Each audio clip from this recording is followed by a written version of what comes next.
Centerport, New York. Risk Assessment by Alex Triolo.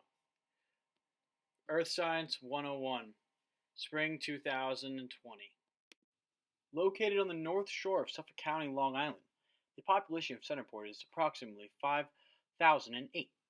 Centerport is located in a Category 1 flood zone, meaning that if there is a flood, it will be very hardly hit. When talking hazards, Centerport, New York, you have to always bring up flooding.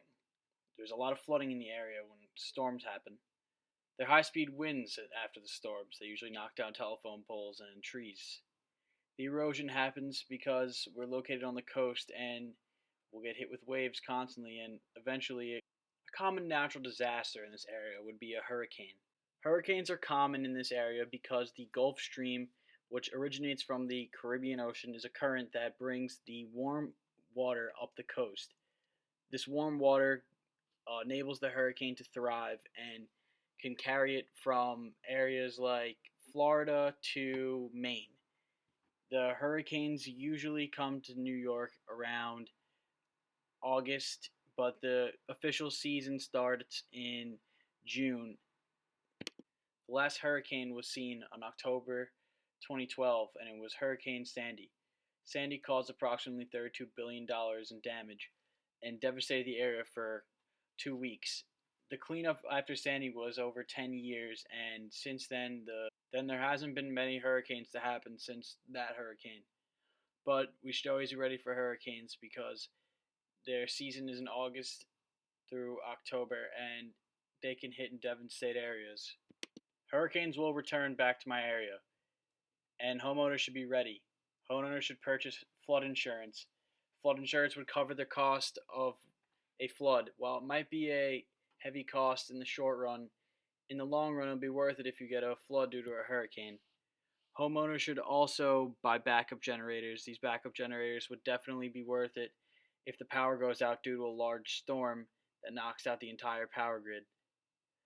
The town should put up storm barriers in places that the storm surge might go.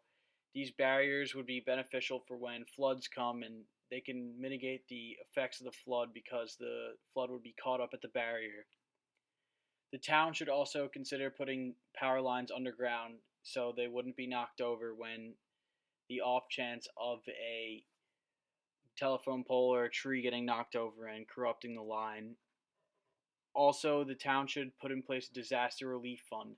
This fund can be funded by taxpayers' money, and while it might seem kind of pointless in the beginning, once a disaster hits, the fund would come in action and it would bail out the thousands of homeowners that would need money to replace things in their house, and it would fix the corrupted power system as well as the damages caused to whatever else it could possibly happen.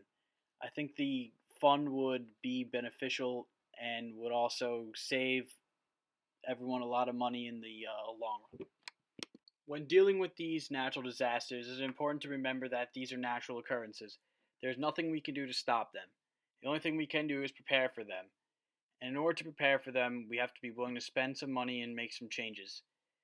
My area was devastated by Superstorm Sandy, and it took that to realize that we had to invest more in storm security and safety. Since then, my house has been fitted for flood repair, and also we even purchased flood insurance. It's pretty hard to tell when a hurricane's going to hit, but I know that we're ready because we have storm walls put in place, and we also have a power grid that is underground. My dad also purchased a generator that will help negate the effects of a power outage that happen usually after storms. Thank you for your time. Have a wonderful summer.